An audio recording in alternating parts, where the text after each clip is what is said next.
Greetings, greetings, greetings, my sports to the bone people. Back at it again, back at it again. Yes, man.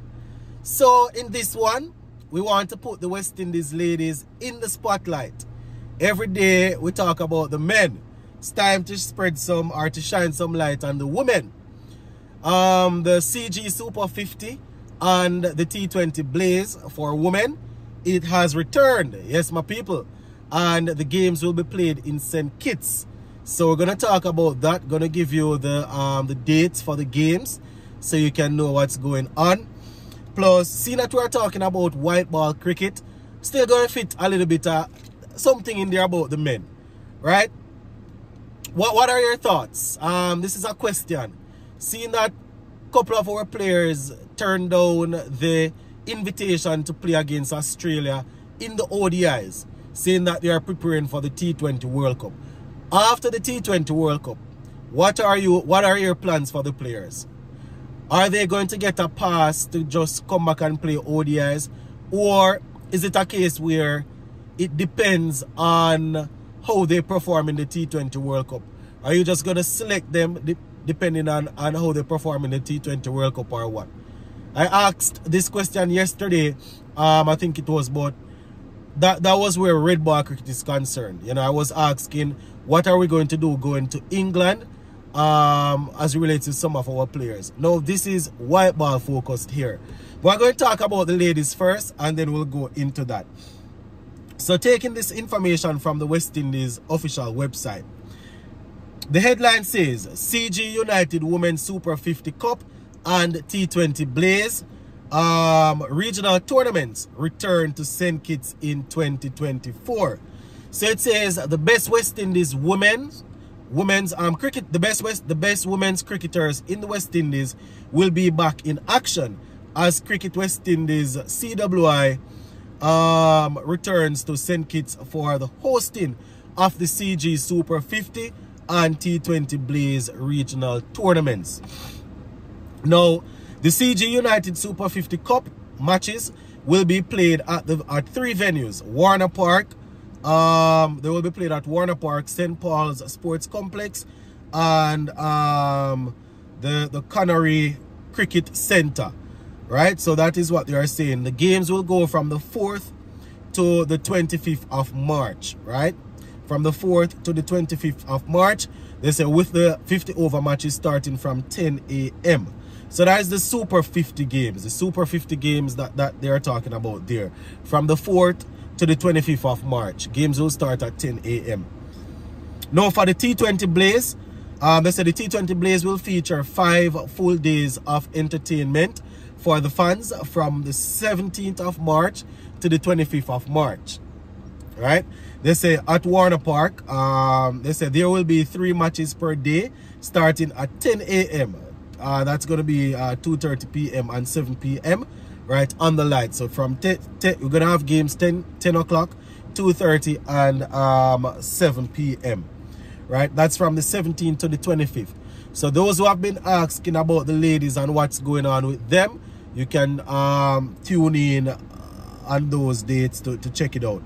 Now Barbados, they are the defending champions in both the Super 50 and the T20 Blaze. Right, they said the other teams are the Trinidad and Tobago Red Force, Divas, Guyana, Jamaica, Windward Islands, and host Leeward Islands. So those are the teams, my viewers and subscribers. Now, the director of Cricket West Indies, Miles Bascom, this is what he's saying. Let's just go into what Mr. Miles Bascom is saying, my viewers. He's saying, and I quote, "This year's CG Super 50 Cup and T20 Blaze will be a great opportunity to build on what we started in 2023. With the creation of the West Indies Women's Academy and the commendable performance of the Under-19 women's team in the historic inaugural CG Super 50 Under-19 Cricket World Cup last year, right, we are looking forward to this year. They say the 2024 is a packed year in the women's calendar, with 3 away bilateral series in Asia, along with an ICC Women's T20 World Cup in Bangladesh. Alright? He's saying the ladies have the perfect opportunity to put their names forward for selection. They say any of these squads, you know, from any of these squads, whether it is the Super 50 or the T20 Blaze. So, very interesting there, my viewers and subscribers. Over the past couple of months, we see where quite a few of our senior cricketers, senior female cricketers, they would have retired.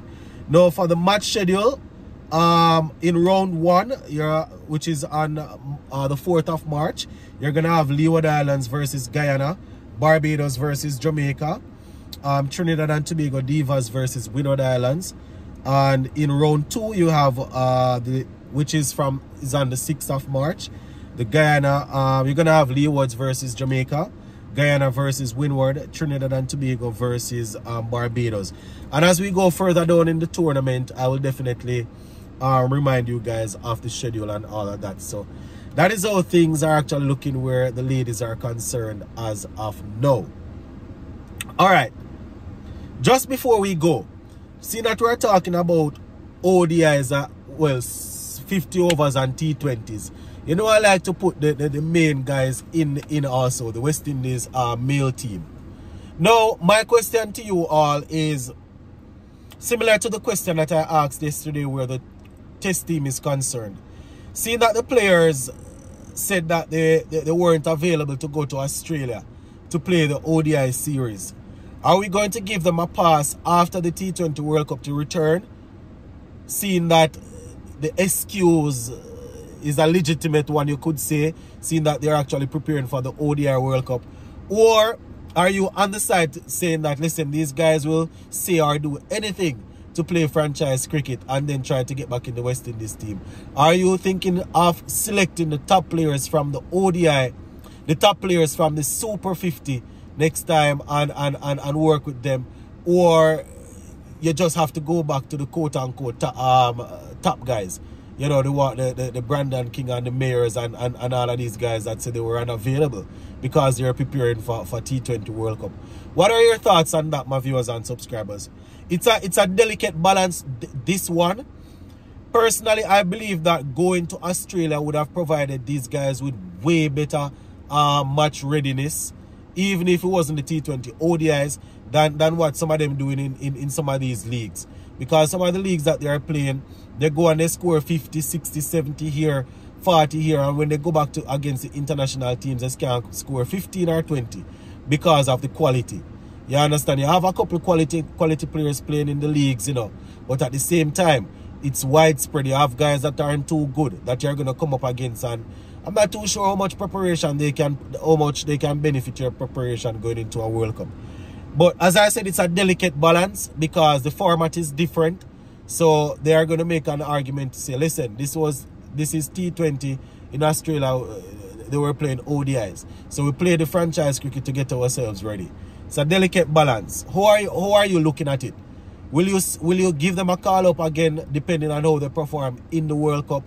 Or it's a case where it doesn't matter how they perform, you're going to go back for them because they are the ones that, you know, you really think still can cut the dash for us? Let me know. I'm just asking the questions. Let me know what you all think. Big up on yourself.